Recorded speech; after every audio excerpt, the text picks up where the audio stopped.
Good evening, ladies and gentlemen, and welcome to the second Jennifer Ward Oppenheimer Memorial Lecture on the Deep History and Archaeology of Africa.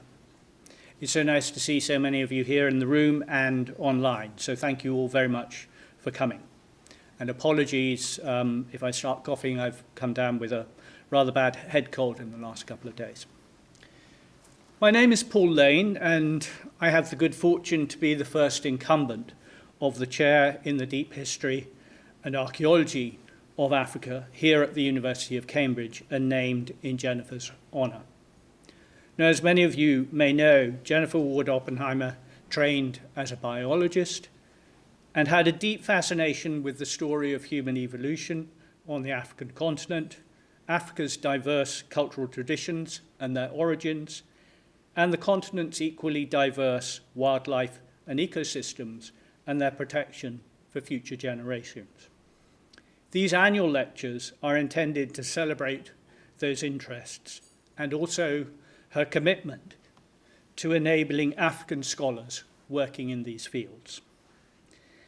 It is therefore especially pleasurable to welcome today as our speaker, Dr. Habiba Chirchir, a Kenyan anthropologist who I first met when she was reading for her BA in anthropology at the University of Nairobi, and later when she was a graduate attachment student at the British Institute in Eastern Africa, when she assisted on some of my field projects and those of several others, working especially on Holocene sites around Lake Victoria.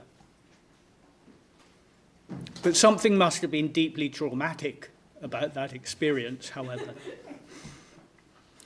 as after she completed her graduate attachment, instead of going off to further her studies in archaeology, she left Kenya to study anthropology in the United States, especially biological anthropology, starting with an MSc at New York University with a focus on skeletal biology, awarded in 2008, followed by a PhD in human paleobiology at George Washington University, awarded in 2013.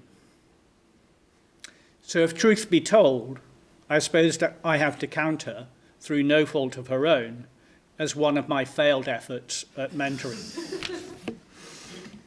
Perhaps that was all for the good, because currently Habiba is an associate professor of anatomy at Marshall University and also holds an associate research position at the Smithsonian National Museum of Natural History in Washington, D.C., where she completed postdoctoral research before taking up her current post. Her research investigates the relationship between skeletal anatomy and behavior in the human fossil record, modern humans, and various other extant mammals through the quantification of trabecular and cortical bone using high-resolution imaging. She has published widely in high-profile academic journals, including Royal Society Open Science, Anatomical Record, the Journal of Human Evolution, and the American Journal of Physical Anthropology. Her research has been funded by various bodies, including the National Science Foundation, the Carnegie Foundation, the Leakey Foundation, the Wenner-Gren Foundation, NASA, and the Inco Foundation, Marshall University. Over her career, she has received several awards and honors, and most recently, she was awarded the John D. Vedrinko Distinguished Fellowship at her university in recognition of her research and teaching efforts. Habiba also tells me that she'll be taking up a new appointment in the Department of Anthropology at Ohio State University in August, and we should congratulate her on this new appointment and wish her every success in this new venture. So Habiba, it is truly a great honor to have you here. Welcome.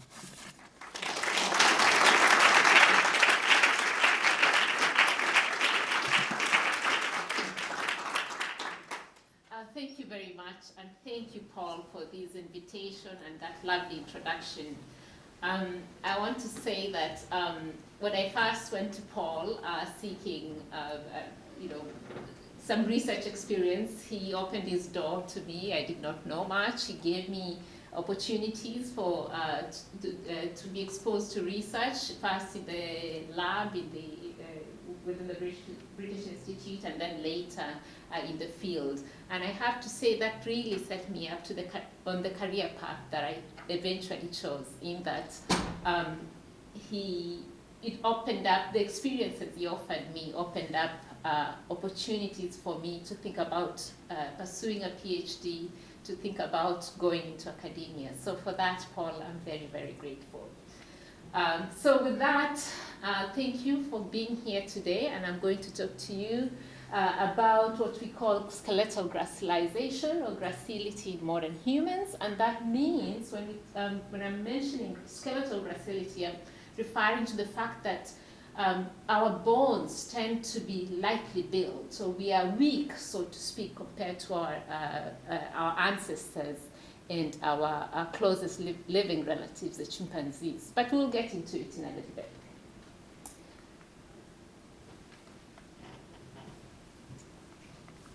Should I point it here? Let's see. Oh, there you go. So to start out, I just wanted to give you a picture of what the human fossil record looks like. And with that, we'll be able to talk about this skeletal gracilization that I was mentioning.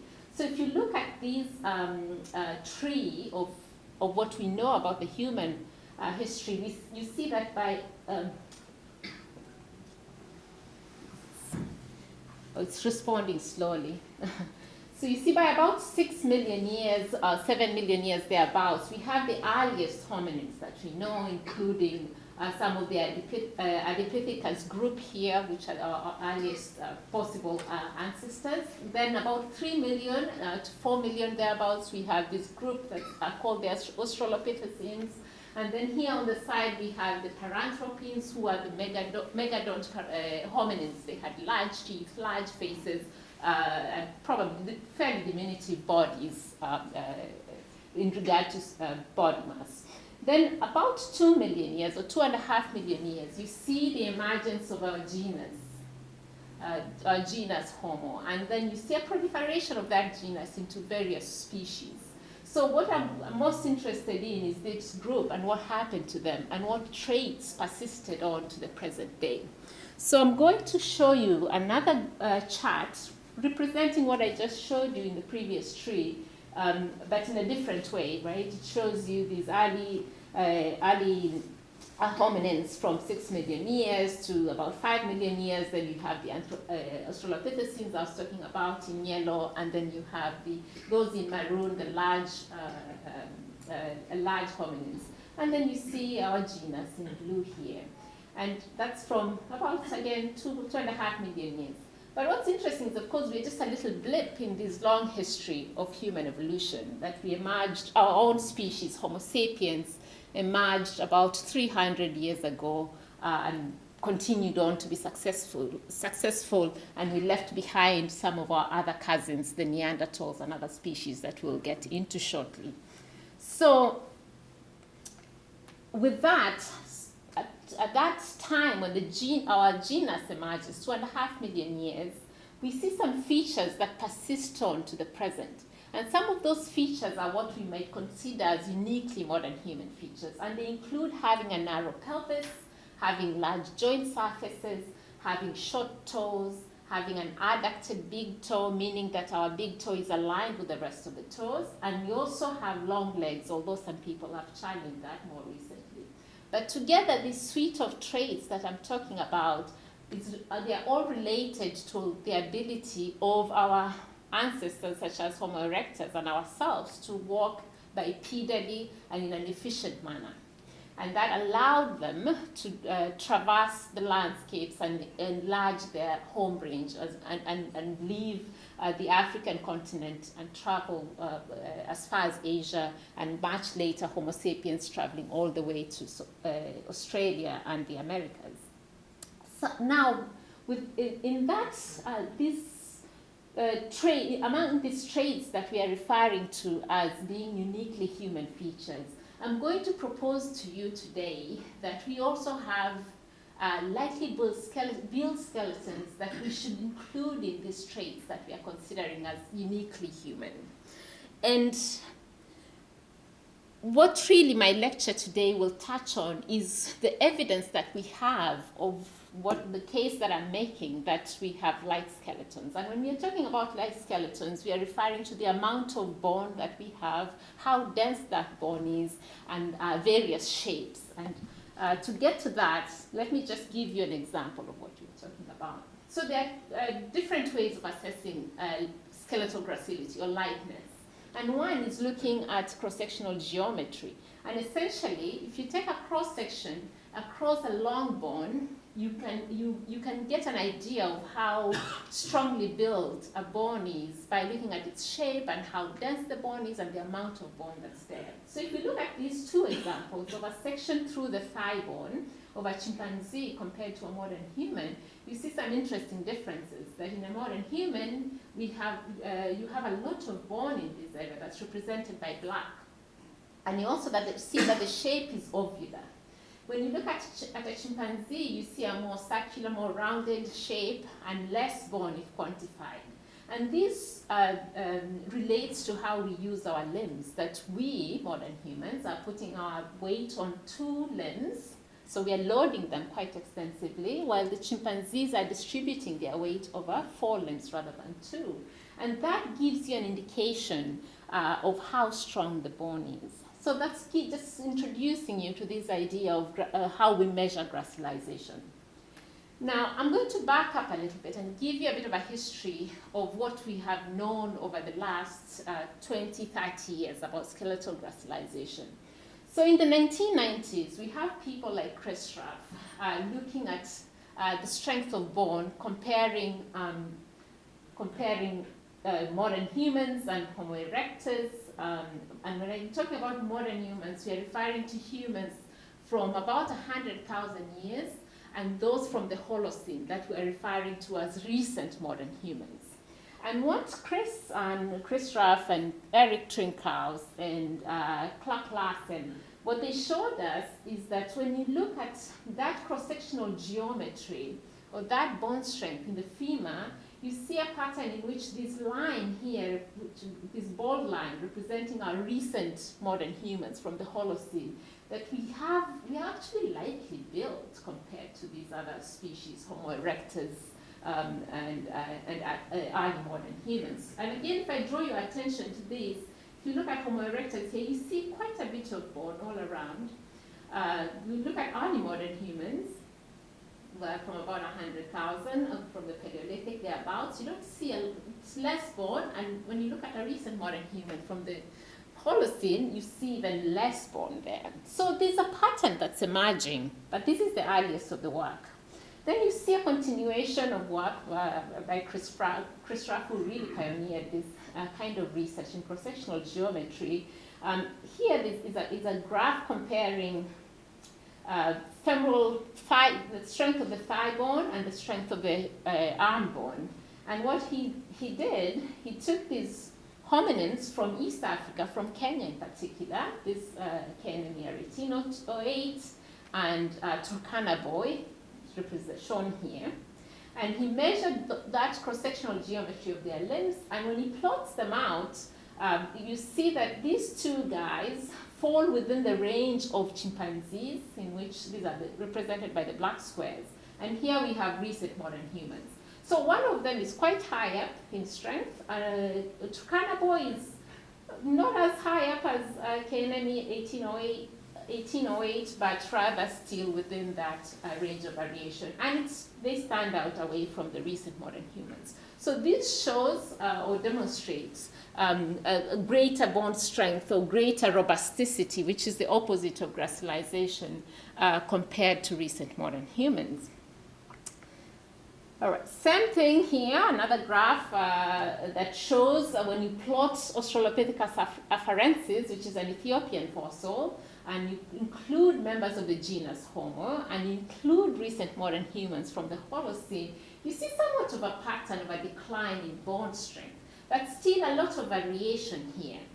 Again, here, if you look at this range of variation in recent modern humans, there's still some variation there. So the story is not quite conclusive yet. Now, that was the 2000s. When we come to the 2010s, I have done some work on this, addressing skeletal gracilization, but it's using a slightly different approach. So if you look at any bone, in the long bones, at the ends, at the joints, we have this kind of bone that we call trabecular bone, which is a meshwork of bone that's interspersed with bone marrow. In life, bone marrow will be found in these pores that we see. So for example, if you look at this meshwork, in life, these black spaces will be filled up with bone marrow. So what we were doing in 2015 in particular, when we published this work, is that we're quantifying the amount of trabecular bone, or spongy bone, if you like, is another way to refer to it, and looking at the different hominin specimens, so human ancestors, comparing them with chimpanzees and comparing them with us, recent modern humans. And if you just look at this picture, I want to draw your attention to a few things. If you look at chimpanzee, you see a lot of bone in that section through the femoral head. If you look at Australopithecus africanus, which is a South African fossil, you see a lot of bone too. You look at a Neanderthal, you see less bone. And when you look at a human, even much less bone.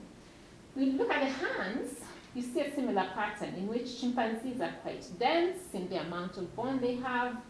This is also africanus, lots of bone. When you look at a recent modern human, early modern human, this is from 100,000 years ago, you see less bone, but not as little as you see of a recent modern human. So what's going on here?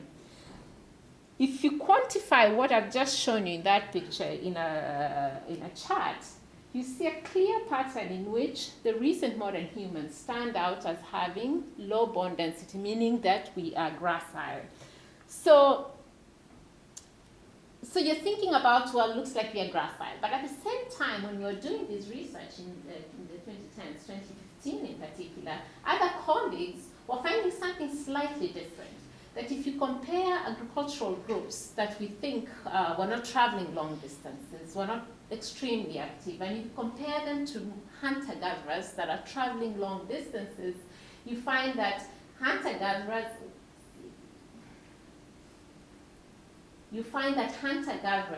here have high bone density, or they are not as gracile, while agriculturalists, farmers are more gracile. And if you include, what they did is they included non-human primates, the apes and baboons, and they concluded that the hunter-gatherers seem to be as robust in their bone density, just like the apes are. So there's a story that I've told you previously about gracile skeletons, but others seem to be finding somewhat of a mix, different results, which then leads to some of the questions I want to talk to you about, and let's evaluate the evidence that's available. So the first question I would like to address, and whose results I'll show you today, is that how do we compare with our ancestors in how gracile we are in the last 2 million years? Is that story I told you before from the previous research, does that hold or not? Then the second question is, what caused that gracile, or what caused the emergence of these gracile bodies? Is it because we had reduced activity levels? Is it because there's a big shift in an evolutionary way that resulted in these bodies? So we'll get to that shortly. So let's start with this first question. How do we compare with our ancestors in the last 2 million years? So to address that, we have to look at as many fossils as we can from the Pleistocene. But of course, we know that our human fossil record is quite sparse. So we have to contend with what we have. So with that, we've been able to gather data from East African hominins and South African hominins, and these are hominins from about 2 million years ago. We've been able to gather data from the Upper Paleolithic of Europe, of members of our species, Homo, and Neanderthals as well, members of our genus, but a different species, which are the Homo neanderthalensis. And we've also been able to expand a little further the sample of recent modern humans. So, how do you might be thinking, well, you're talking about this bone density and gracilization and light bones. How do we collect this data? So we rely on high resolution imaging, micro CT imaging and PQCT scanning. And these are really methods that use X-ray radiation, but in a more sophisticated manner to assemble 3D images that we can study. So this is an example. This is a micro CT scanner. Actually, this is one that was in South Africa. We used it in South Africa. And then you have this little machine that's slightly different from a micro CT scanner, slightly gives you a lower resolution image than the micro CT scanner, but we found a way to compare these data so that we can get as much as we can. So you can see yours truly there, inserting a bone into the micro CT, into the PQCT scan. All right, so you've scanned the bone, you have a 3D image. I'm going to, here, this picture just illustrates using one image, a 2D slice, how we quantify bone. So essentially, you get your image, you select a region of interest, and you quantify or you measure the amount of white pixels in that region, which represent bone, and you divide that by the total number of pixels in that region, which gives you a fraction, which we are referring to as trabecular bone density or trabecular bone volume, and ultimately, it's having higher trabecular bone density means you're more robust. You having less means you're more gracile or you're lighter. So going back to the fossil record and these data that we're collecting, there are many challenges to doing this research. And one, of course, is that we have a sparse fossil record, as I mentioned, so we need to find more fossils. Number one, as an aside. Number two is that because these fossil bones have been on the ground for so many, many years, they tend to be highly fossilized. So you might get a nice fossil like this, which is in the museum in Nairobi, KNM ER 738, beautiful. Outside, you scan it, you get some picture like this, which is still quite good, but if you look carefully, you see there are some inclusions in them. And all those inclusions, we have to get rid of them so that we can get a good quality quantification of bone. So in this case, because it's a fairly well-preserved fossil, it's fossilized but not too densely fossilized. We were lucky that you can use algorithmic calculations to clean out these inclusions and end up with this kind of image. So this is a good scenario. This is the best scenario that you can have. In some instances, we scan those bones, but they're so highly fossilized that you cannot do anything with them. But hopefully, with the advances in technology and AI learning, we will be able in future to clean out those inclusions. So for now, we are working with what we have, and I'm going to show you some results soon. So stay with me. Now, when we are doing this work, right, we want to quantify bone density, how gracile we are throughout all our elements, bone elements, right? But in the interest of time, I'm going to show you results today from the shoulder joint and the hands, the hip joint, and the ankle joint. So the femoral head, the distal tibia, and on the upper limb, the humeral head and the metacarpals. So those are highlighted there in red. So let's get to the results. So the first thing we did is we looked at the femoral head density, how dense the hip joint is. And this graph here, and I'll just go through it quickly, is that this is a box and whisker plot, and what the bold lines here represent the median rather than the mean, and then the whiskers are the range of the data of the numbers that you have. So the first comparison we did was to look at members of early Homo, in which we only had one specimen, so you have to bear with me when we are dealing with the fossil records. Sample sizes tend to be quite small. We have Neanderthals, we have early modern humans, and these are from about 100,000 years ago, again from the Levant. We have Upper Paleolithic humans from the Czech Republic, recent modern humans from the Holocene, and I've classified these into two groups that you have recent active, referring to those that were foraging and hunting and gathering, and then recent sedentary, being those that were farming or working in industrial settings.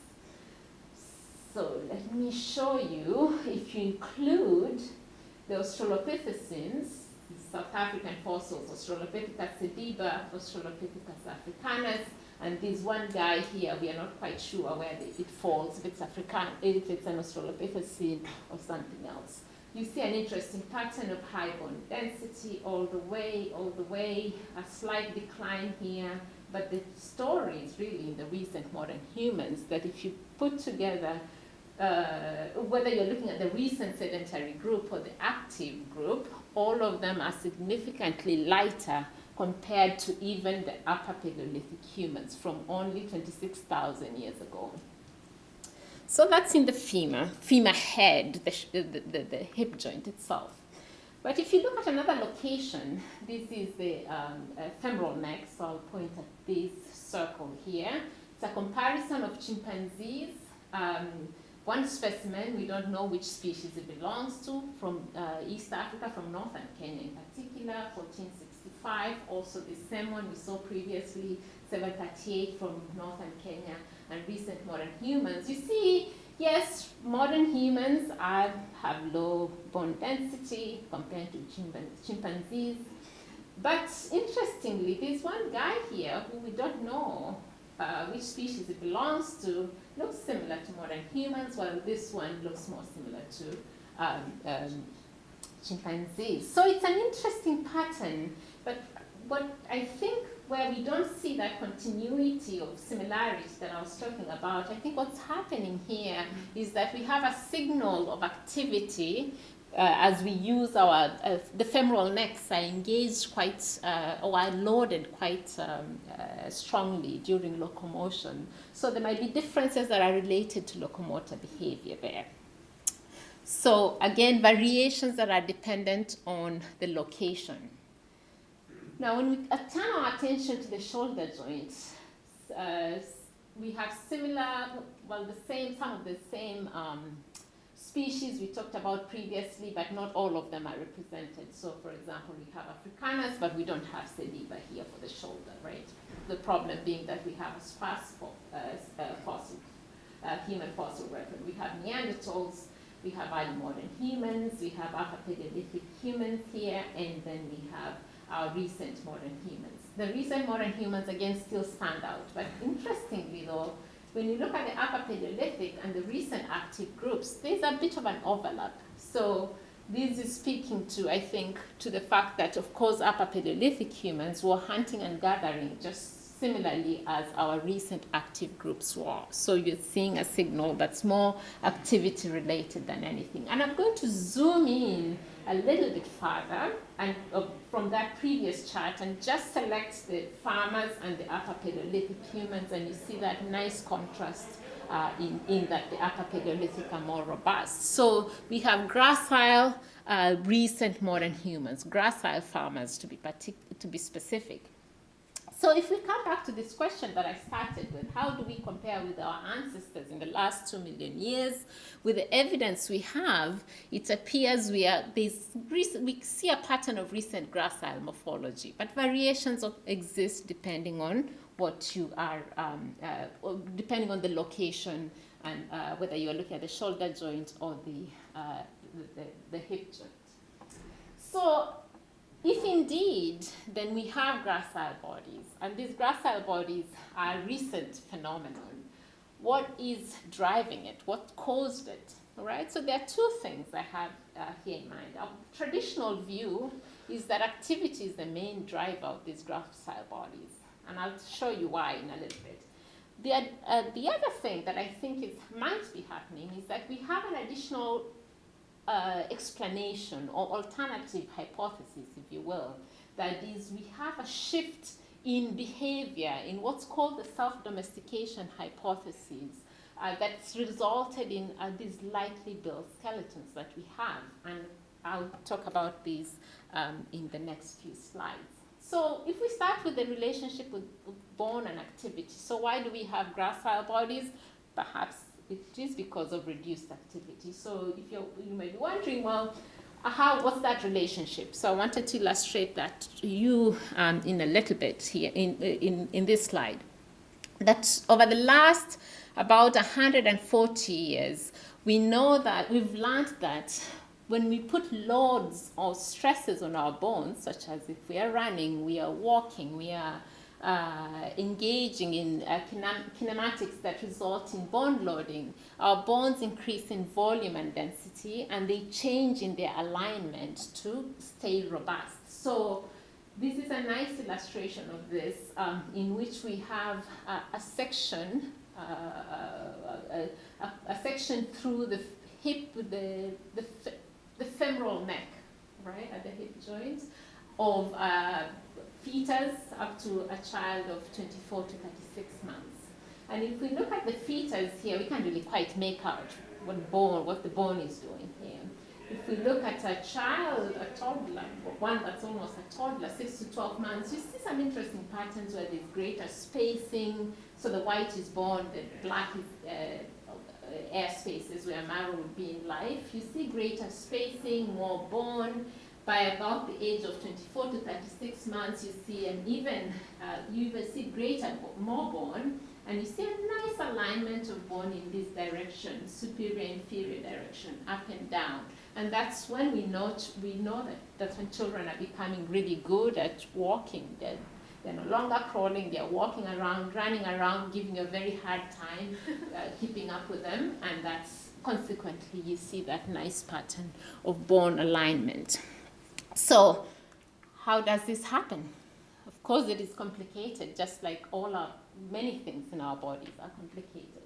But this schematic here illustrates that relationship, in which when we put loads on our skeletons, there's a resulting strain, and that strain is perceived by sensory receptors, and consequently, if there's an increased strain, cells responsible for laying down bone are activated, those are the osteoblasts, and therefore you end up with more bone. On the other hand, if there's reduced strains, so reduced loading, cells responsible for eating away bone, the osteoclasts, are activated and you end up with less bone. Alternatively, instead of just laying down more bone, cells will start repairing fractures and micro damage in the bone, and that's what's called Habiba remodeling. So this process of applying loads and sensory perception and cell activation and the response is a continuous process in our skeletons, and that's where activity and bone density increase is interconnected or related.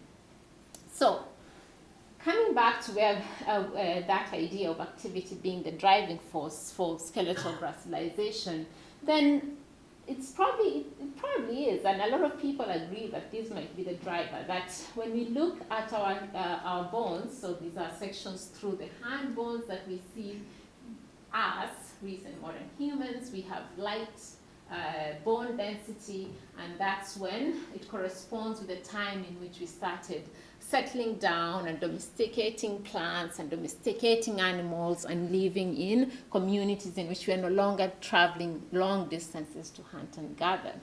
So that's one part of this story. The other part that I'm really interested in is how changes in our behavior inadvertently lead to morphological changes, unintended morphological changes. And this is a hypothesis that was posited by Brian Hare and Richard Wrangham and others that have studied bonobos and chimpanzees and dogs for a very long time. And the idea is that in the Paleolithic, there was a shift, or there was a selection for cooperation, within group cooperation in human societies, in human groups. And that cooperation led to our success, such that we outdid the Neanderthals. We outdid the Denisovans, we outdid the Homo naledi and other species. We ended up being the ones standing at the end. And it's because we were cooperative within our groups. And that cooperation has been observed in other animals that also leads to a cognitive, it's related to an increased cognition that allows us to work together. And inadvertently, it results in changes in morphology, in changes in physiology.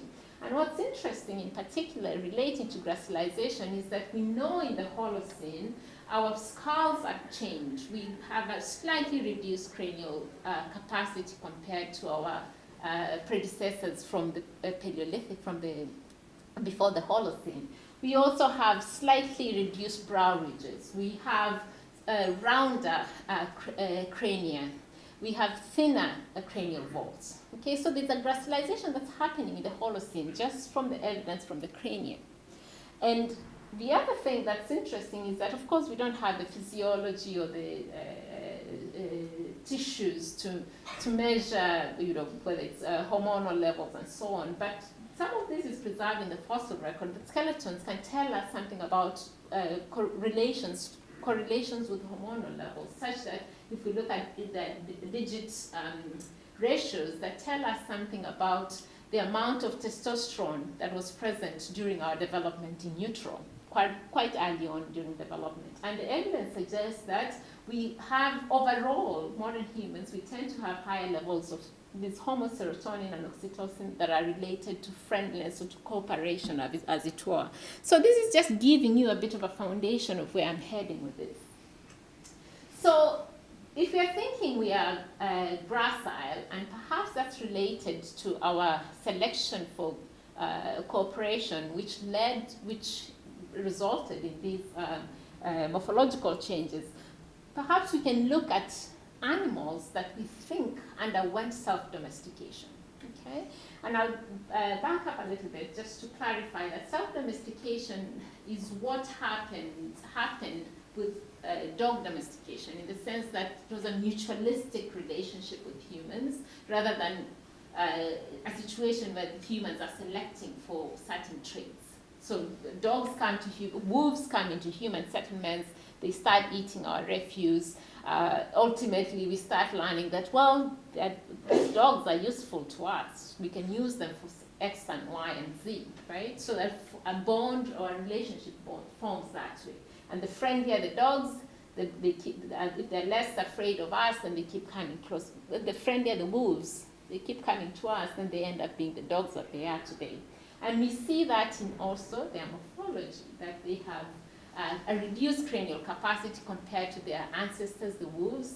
They have shorter snouts, and of course we know that we've bred dogs we have so many breeds of dogs that there's so much variation in there, but you still see some patterns of reduced tooth size and so on.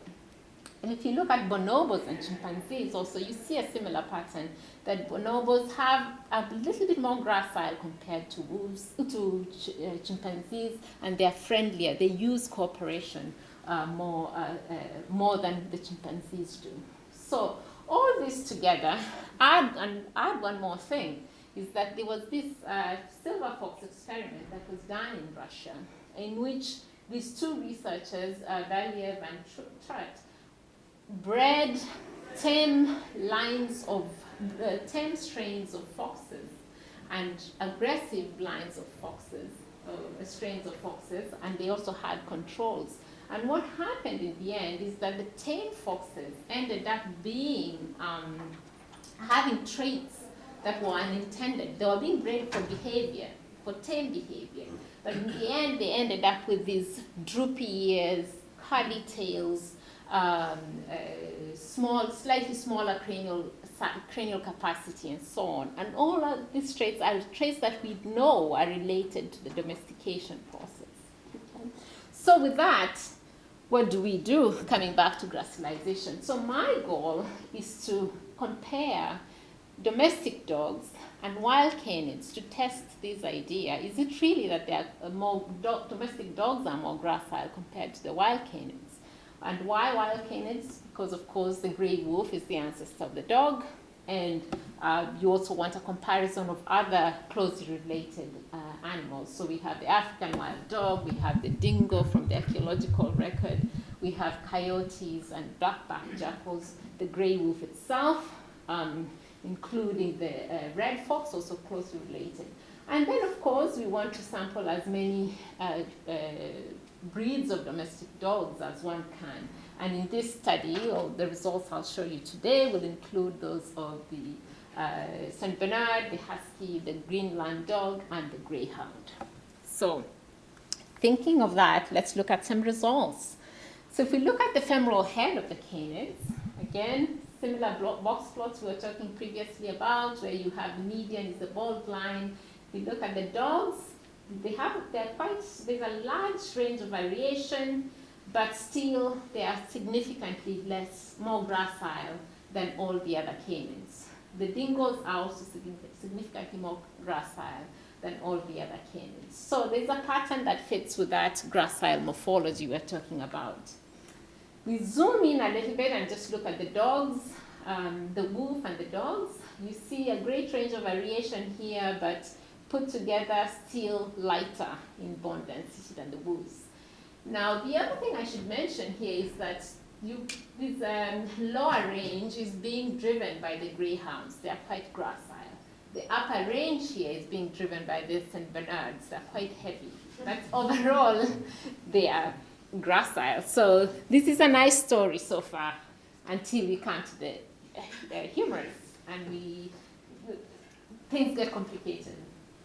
So we have our other wild dogs, wild canids, and then we have the dingoes, which stand out down here. Small sample size, unfortunately for the humorous, but still we see something that's lower, and then we have all the dogs combined.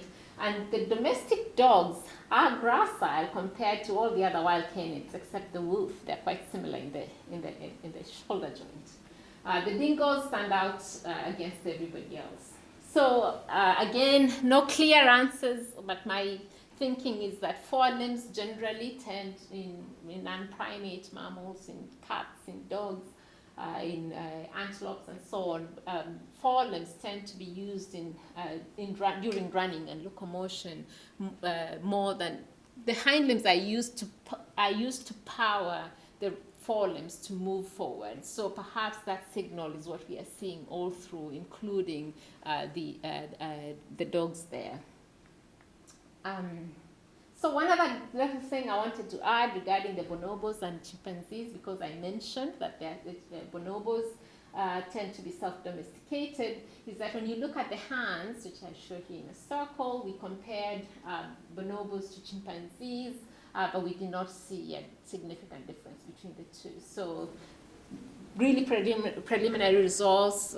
We hopefully will be expanding on these, and I have a student that's presenting at an upcoming conference on some of this research. So stay tuned for that.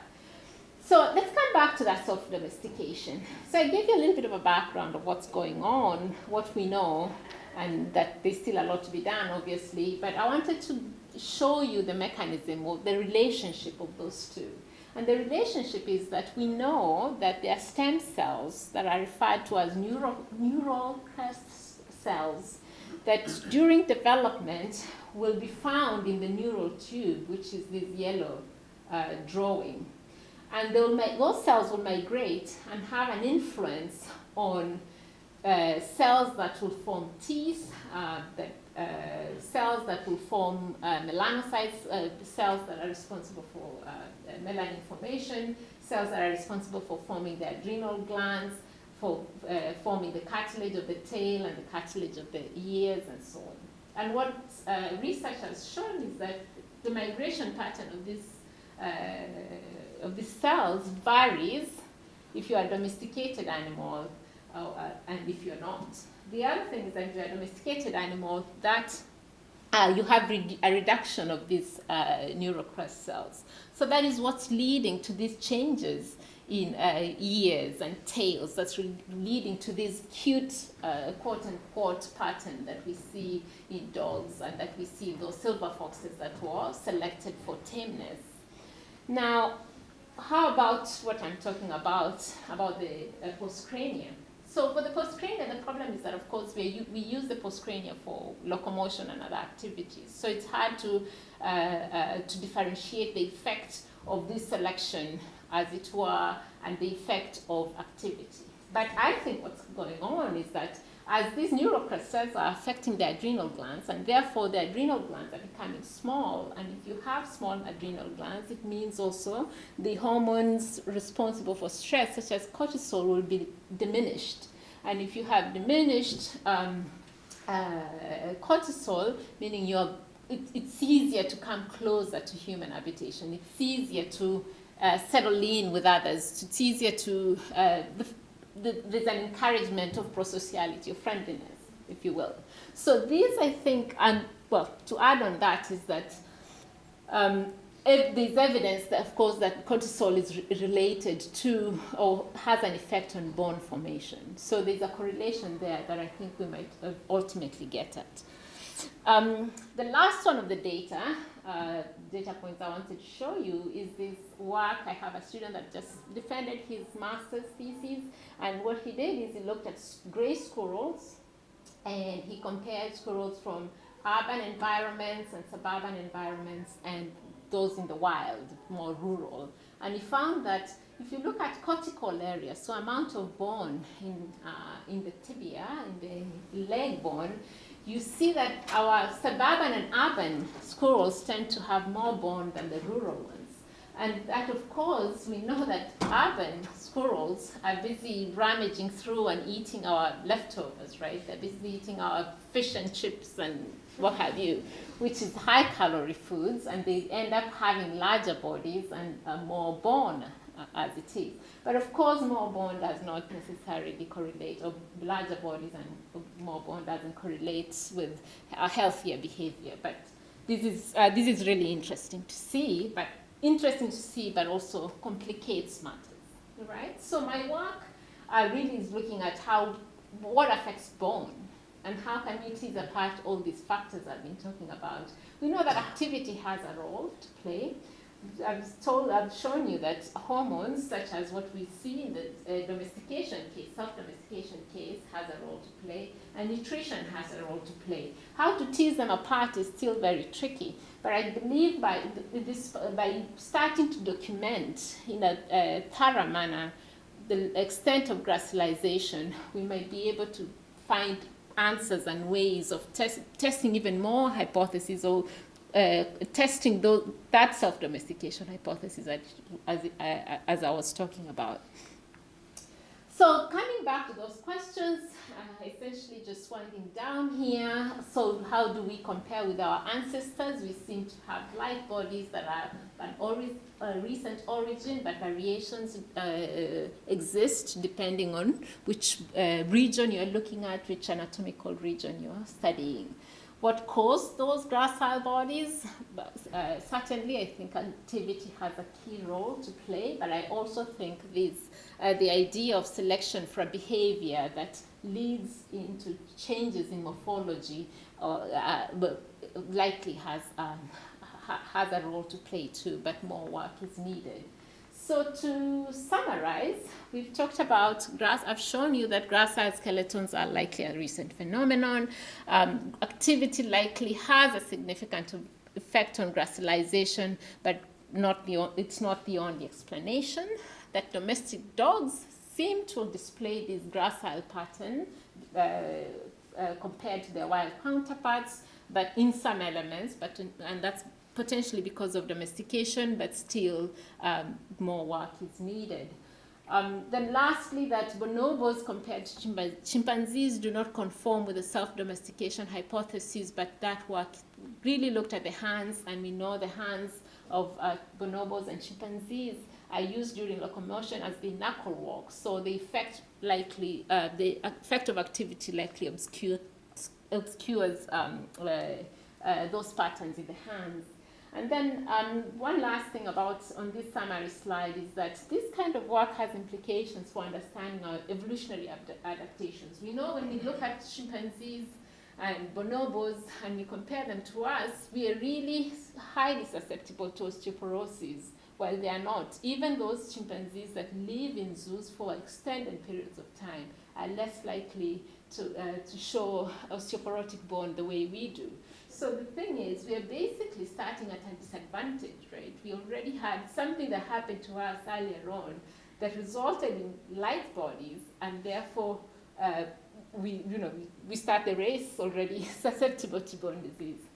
So what are my next steps?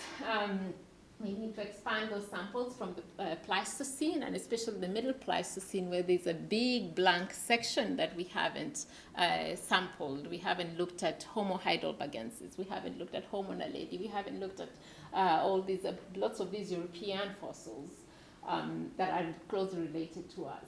We need to expand these samples of chimpanzee and bonobo skeletons to include a skeletal-wide comparison, and of course, more documentation of morphological changes that are related to the domestication process, because I was talking about self-domestication, but then this domestication in which humans are driving domestication. Think about selecting or domesticating a pig, in which you're selecting or breeding a pig for a large body. You want more meat from that pig, right? Does that result in changes? So you have a docile animal that's also large, but how does that impact gracility or bone density versus having a domestic dog that's self-domesticated?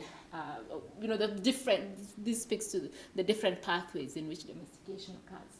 And then lastly, the silver fox experiment, I think, will be really key as part of this study, because the skeletons are available. They're actually housed in the US at the University of Iowa, and we've got access to them, and we are scanning them in a facility in Texas.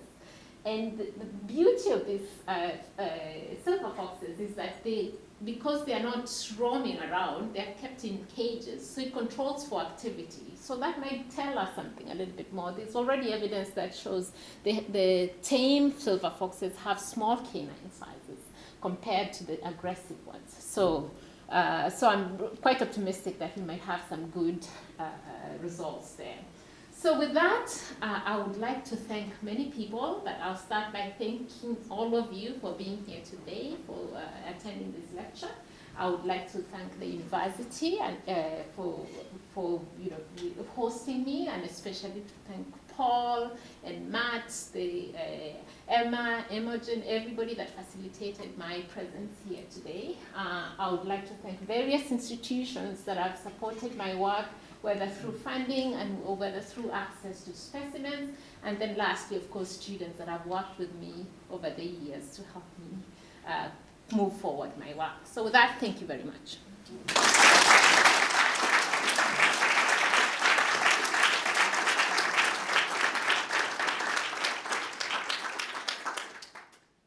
Thank you very much, Habiba.